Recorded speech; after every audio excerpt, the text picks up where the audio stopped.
안녕하십니까 선생님들. 초등 도덕 교육 현장 지원 세미나 6주차 10월 5일 2교시 강의 시작하도록 하겠습니다. 저희 1교시에서 콜버그의 정의 윤리에 대해서 살펴보았었고요. 이제 저희 주교재에서 직접적으로 다루고 있는 내용, 콜버그의 정의윤리에 대한 비판에서부터 비롯됐다고 할 수 있겠죠.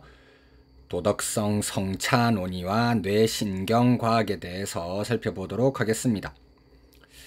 지난주에 강의했던 방식과 마찬가지로 이 부분은 선생님들도 주교재를 가지고 계시기 때문에 교재에 있는 내용들을 함께 읽어나가면서 더해서 이야기할 부분이 있으면 함께 이야기하는 방식으로 진행해 볼까 합니다.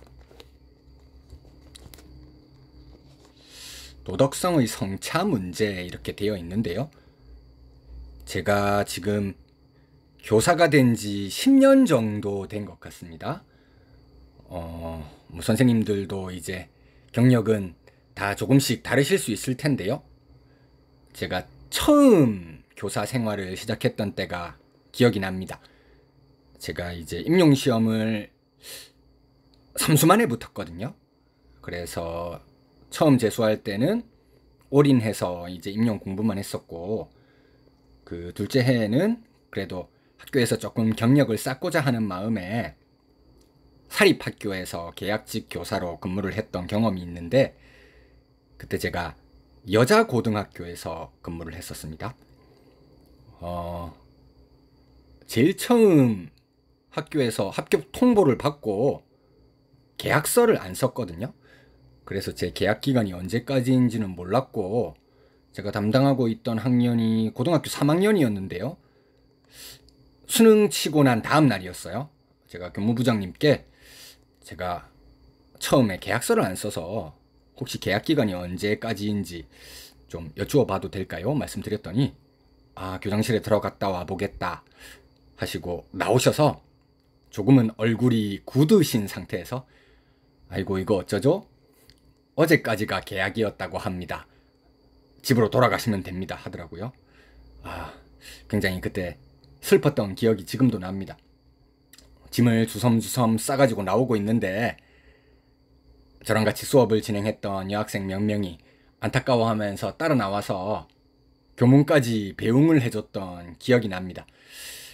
굉장히 1년도 채 안 되는 기간 동안 저랑 같이 생활했지만 뭔가 긴밀하고 돈독한 관계를 맺었기 때문에 그것에 대해서 아쉬움을 표현했었던 것 같은데요. 실제 지금 수강하고 계신 분들도 학교 교사분들이실 가능성이 굉장히 높기 때문에 남학생 제자도 있고 여학생 제자도 있죠. 그 성에 따라서 특징이 굉장히 다르잖아요. 남학생 중에서도 묵묵하게 잘 따라오면서 수업 듣는 그런 학생들도 꽤나 있습니다.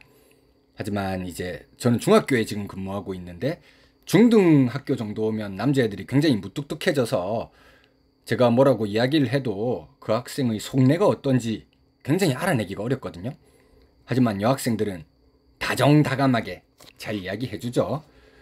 머리를 깎고 가도 선생님 머리 하셨네요 이렇게 밝게 이야기해주는 그런 여학생들 보면서 학교 생활의 따뜻함을 느끼고 있는데요. 우리가 이렇게 일상적으로 느끼는 바와 같이 도덕성, 도덕적 행동이라고 하는 것도 성별에 따른 차이가 존재할 수 있다는 것이죠. 길리건이 다른 목소리로에서 기존의 도덕심리학은 남성 위주의 이론이었다고 비판하면서부터 도덕성에 있어서 성차의 문제가 굉장히 주목받게 되었습니다. 당시 길리건이 이런 주장을 하기 이전에 도덕성, 인간의 도덕적 심리에 대해서 가장 효과적으로 설명하는 이론이라고 그 당시에 여겨지고 있던 콜버그의 정의윤리, 도덕성 발달 이론은 피아제에서부터 힘입은 바가 크죠. 그 도덕 추론에 있어 피아제 이론의 경험적 연구를 더딥혀서 도덕 발달 이론을 확장시켰습니다. 콜버그의 아이디어는 아동들의 도덕 발달을 이해하는 당시의 주된 논거가 되었습니다. 그리고 이 콜버그 결론 자체가 가설적인 딜레마 상황에 기초하고 있는 것이죠. 앞서 1교시에서 말씀드렸던 하인즈 딜레마와 같은 것이 가장 대표적인 딜레마 사례라고 말할 수 있겠습니다. 이런 콜버그의 연구는 남성의 도덕성이 규칙, 정의, 권리와 같은 원칙들에 기초하는 경향을 갖고 있음을 드러냈습니다. 실제 아동들에게 게임 진행시켜보면 여학생들 같은 경우는 게임하면서 친한 친구랑 깔깔 웃고 그 속에서 관계를 형성하는 것에 관심을 가지는 반면에 남학생들은 공정함이라고 하는 감각에 굉장히 민감하죠. 규칙 어기는 순간 큰 소리로 이 친구 규칙 어겼습니다 이야기를 하고 어떻게든지 그 규칙의 틀 내에서 경쟁에서 이기는 것, 여기 관심을 가지고 있습니다. 이런 측면에서 볼 때 남성은 관계 또는 사람들의 감정에 관심을 가지기보다는 규칙의 위반에 더 많은 관심을 가진다고 말할 수 있겠습니다.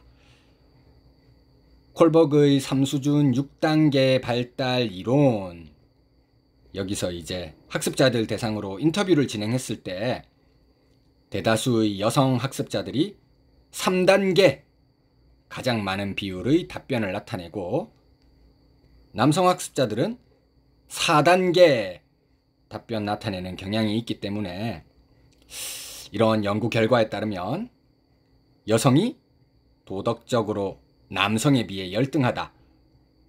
어떻게 보면 좀 지나치게 성급한 일반화라고 할 수 있는 이런 결론까지 나오게 되었습니다. 하지만 길리건은 콜버그의 그런 주장에 동의하지 않았죠. 그녀는 이 도덕성에 대한 주제에 대해서 자신만의 연구를 진행해서 남성과 여성은 서로 다르고 어떠한 성도 다른 성에 비해 우수하거나 열등한 것은 아니라는 사실을 깨달았습니다.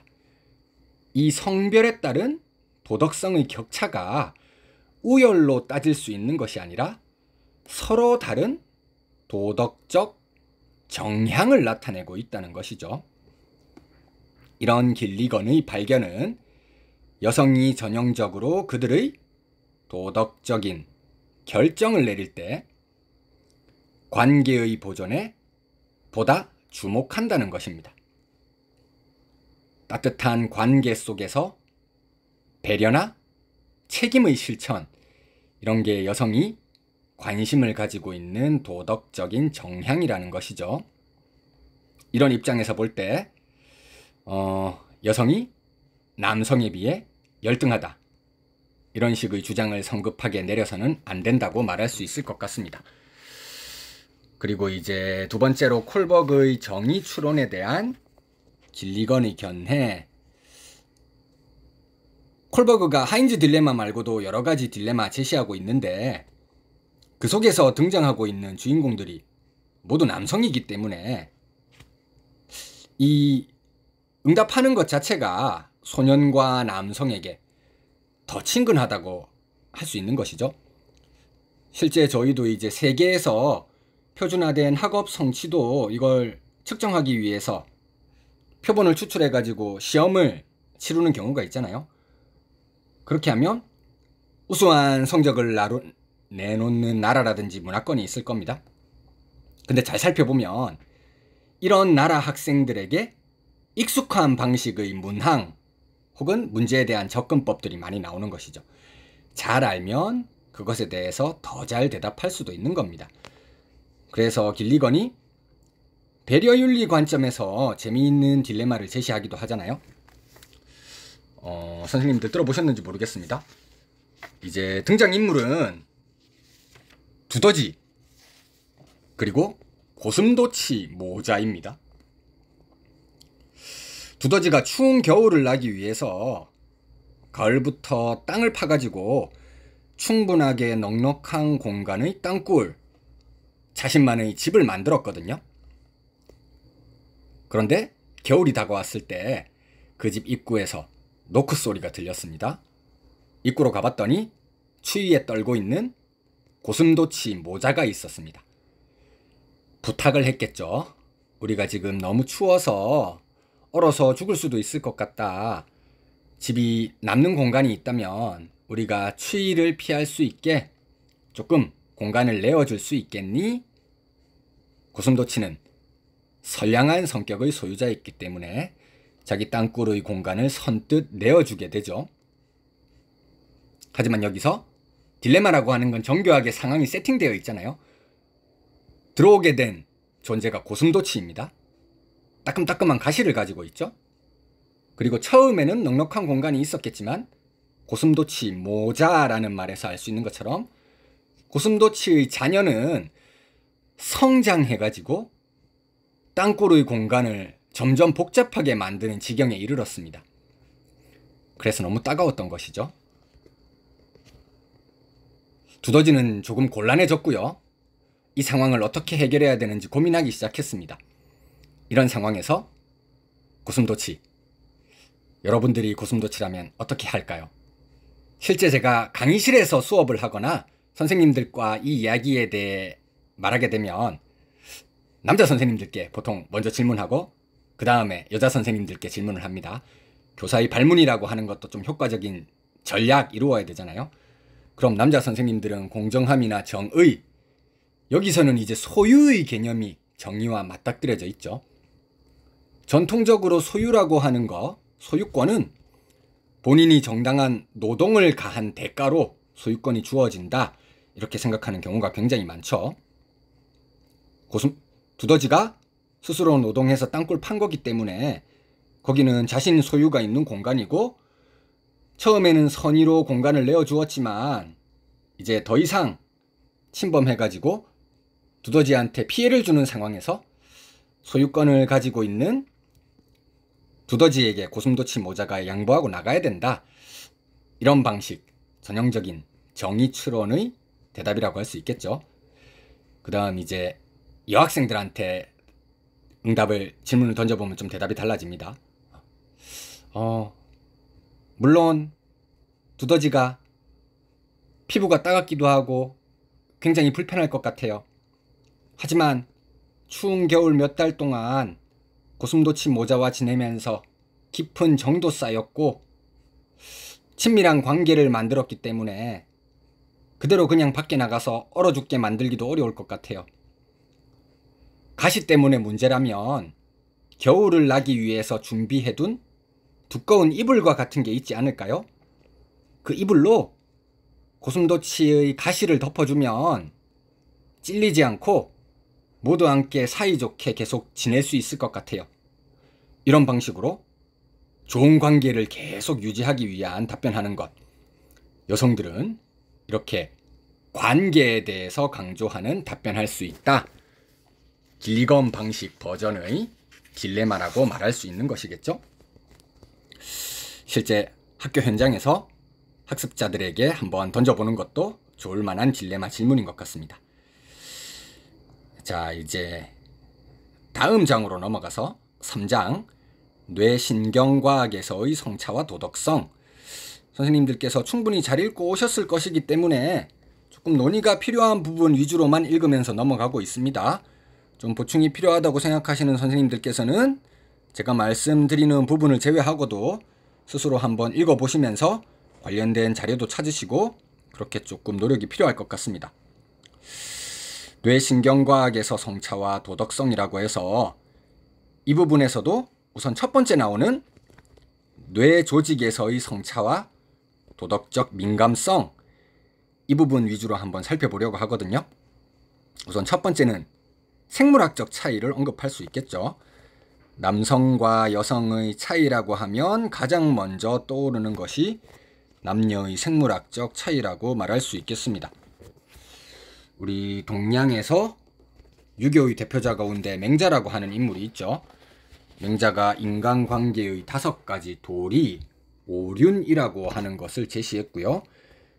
친의 별서신이라고 하는 덕목으로 제시될 수 있는 겁니다. 세 번째 별이 부부 사이의 구별 이야기하는 것이잖아요. 요즘은 양성평등이 굉장히 중요시되는 사회이기 때문에 이것에 대해 불필요한 오해 생기면 서로 좀 기분 나쁜 일이 발생할 수 있죠. 부부 유별이라고 하는 건 구닥다리 시대의 산물이라기보다는 차별이라기보다는 구별을 말한다, 이렇게 충분히 이해할 수 있는 겁니다. 신체적, 생물학적인 차이는 분명히 존재하는 것이잖아요.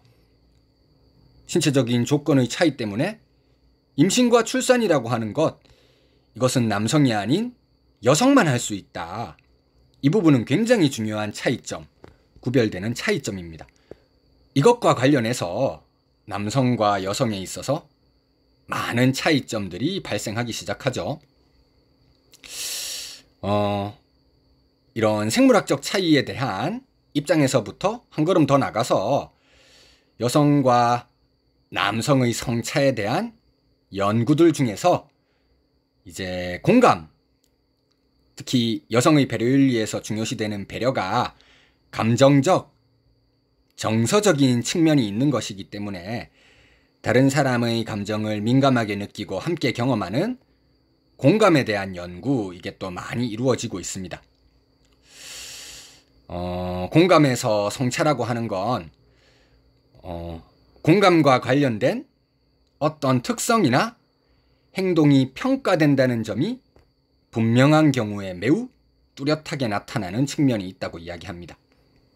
즉, 차이를 측정하기 위한 그런 테스트라든지 실험을 할 때 여기 참가하는 사람들에게 공감과 명백하게 관련된 행동이나 반응에서 자신이 어떠한지 평가하게 했을 때 여자들이 남자들보다 더 높은 점수를 나타낸다는 것이죠.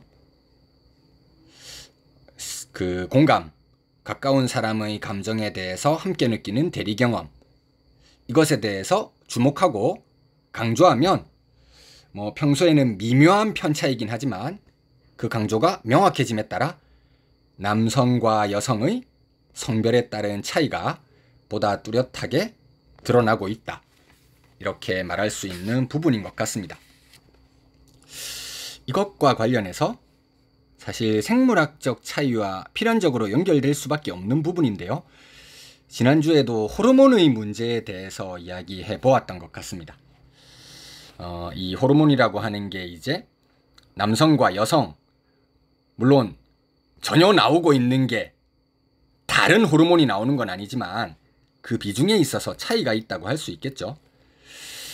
남성과 여성 뇌에 존재하는 화학물질의 정도, 이게 다르다고 말할 수 있을 텐데요. 예를 들어서 세로토닌, 이것은 종종 기분을 좋게 만드는 화합물로 신경 전달 물질입니다. 이 세로토닌의 비효율적 작용은 여성보다는 남성으로 하여금 더욱 충동적으로 만드는 경향이 크다고 합니다. 그리고 호르몬 가운데 바소프레신과 옥시토신에서의 차이 역시 상당하다고 합니다. 지난주에 옥시토신에 대해서도 이야기해 봤었던 것 같은데요. 예를 들어서 아이의 울음은 남성의 뇌에서보다는 여성의 뇌에서 더 크게 작용하여 옥시토신의 분비를 촉진한다고 합니다. 이것이 가능해지는 이유 자체가 남녀의 생물학적인 차이 때문이겠죠. 배려윤리라고 하는 것도 신체적인 조건, 거기서 비롯되는 성장 과정, 인생의 경험 차이에서 비롯되는 거라고 이야기할 수 있거든요. 임신과 출산이라고 하는 건 여성만 경험할 수 있는 굉장히 소중한 기회인데요. 10달 동안 나를 굉장히 닮은 나의 반쪽이 내 뱃속에서 자라나고 꿈틀거리고 발차기하고 심장 박동을 느꼈던 경험이 있는 것, 그것을 통해서 자녀에 대한 헌신적 사랑과 같은 감정이 계속 샘솟게 되는 것이잖아요. 이런 경험과 관련될 수 있는 내용입니다. 그런 경험과 관련돼서 분비되는 옥시토신은 여성으로 하여금 아이의 고통과 필요에 대한 빠르고 즉각적인 동정 반응을 가능하게 한다고 합니다. 아까 말씀드렸던 것처럼 남성과 여성 모두 인간의 호르몬을 소유하고 있지만 정도에 있어서 차이가 존재하는 것이다. 여성이 비교적 많은, 남성이 비교적 많은 호르몬으로 구분할 수 있다는 겁니다. 자, 그렇게 구분할 수 있는 대표적인 호르몬으로 여성은 에스트로겐과 프로게스테론의 지배를 받고 남성은 테스토스테론의 지배를 받는다고 알려져 있죠. 프로게스테론은 여성적으로 성장하게 하고 긴밀한 유대감을 갖게 하는 호르몬이고요. 테스토스테론은 남성적으로 자라게 하는 호르몬이며 공격성을 갖게 하는 것과 관련된다고 합니다. 물론 이건 아까 말씀드렸던 것처럼 모든 남성, 여성에게 천편일률적으로 적용하기도 조금은 어려운 것입니다. 평균적으로 그렇다는 것이고요. 남성과 여성, 개인적으로 보았을 때는 편차가 있을 수도 있겠죠. 초등학교에서도 팝스 측정하는지 모르겠네요. 이제 체육 관련해서 신체 능력 측정하는 것이죠. 제가 한번 담임할 때 저희 반에서 여학생 한 명이 전체 학생들 중에 남학생들 뛰어넘어서 압도적으로 높은 팝스 수치 나왔던 적도 있습니다. 근력, 완력 이 수치에서도 남학생들 압도하는 정도로 나온 적도 있었거든요. 그 여학생은 비교적 여성이면서도 테스토스테론의 그 좀 나오는 정도가 좀 큰 학생이었다고 이야기할 수 있겠죠. 개인적으로는 편차가 있을 수 있겠지만 평균적으로 여성과 남성을 이렇게 구분해 볼 수도 있다는 것입니다.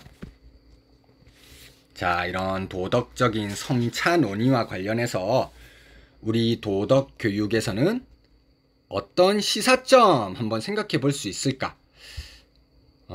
실제 학교 현장에서 제가 이번 2교시 서두에서 말씀드렸던 것처럼 선생님들도 많이 느끼시는 부분일 것 같습니다. 뇌신경과학과 심리학의 측면에서 볼 때 꼭 이렇게 안 보고 교실에서 일주일만 수업해봐도 바로 알아챌 수 있죠. 남학생들은 여학생들에 비해 정서적인 성향을 덜 보입니다. 앞서 살펴봤던 길리건의 견해에서 볼 때 정서라고 하는 건 타인과의 관계와 관심을 요구한다고 할 수 있겠죠. 중학생 정도 되면 지각하는 친구들이 좀 많아지거든요. 그러면 아침에 전화를 할 일이 있는데 여학생들은 전화하면 아니 선생님 아침에 무슨 일이 있어서 이렇게 해서 좀 늦었고 지금 어디쯤 왔어요. 제잘제잘 잘 말해주는데 남학생들은 전화 받으면 다행이죠. 안 받는 경우가 많고 전화 받아도 다 왔습니다. 이 정도 말하고 끊어버리잖아요. 관계 형성하려고 한다거나 선생님이 어떤 요구하고 있는지 관심 가지려는 노력 자체가 굉장히 부족하다는 것이죠. 이런 차이는 여학생들이 가지고 있는 우수한 공감 능력, 그 차이에서 비롯되는 거라고 말할 수도 있겠죠. 내가 아닌 타인의 입장을 취해보는 것, 즉 역지사지와 역할 채택은 상상적 경험의 작용이라고 말할 수 있습니다. 우리가 상상력이라고 하면 일반적으로 이성적 활동으로 생각하는 경우가 많은데 저희 도덕교육의 영역에서는 도덕적 상상력이라고 하는 것이 굉장히 중요하잖아요. 도덕적 문제 상황에서 그 문제 상황에 처해 있는 당사자의 입장 공감해보고 결과를 예측하기 위해 노력하는 게 도덕적 상상력이라고 한다면 일반적인 의미에서 상상력과 다르게 감정의 매개 작용이 굉장히 중요할 것 같습니다. 그렇기 때문에 도덕적 상상력은 곧 도덕적 감수성의 근간이 된다는 점에서 매우 중요하다고 말할 수 있겠습니다. 물론 여학생들이 비교적 우수한 공감 능력 발휘한다고 해서 공감에 대해 가르칠 필요가 없다, 이렇게 이야기할 수는 없겠죠. 어떤 경우에 더 공감해야 되는지, 공감을 실천하기 위해서는 어떤 방법을 선택해야 되는지, 이런 것은 남학생, 여학생 모두에게 이루어져야 되는 교육입니다. 그렇기 때문에 남학생과 여학생 모두에게 도덕 교육에서 공감의 교육이 필요한 것이고요. 생물학적인 차이라든지 살아오면서 경험의 차이 때문에 비교적 남성에 비해 공감 능력을 우수하게 잘 가지고 있는 여성, 그렇기 때문에 여성과는 조금 다른 특징을 가지고 있는 남학생들에 대해 조금 관심을 가질 필요가 있다는 것이죠. 더욱 세심한 주의를 기울여서 살펴볼 것은 남학생들의 정서적인 반응이 잘 이루어지고 있는가 하는 문제입니다.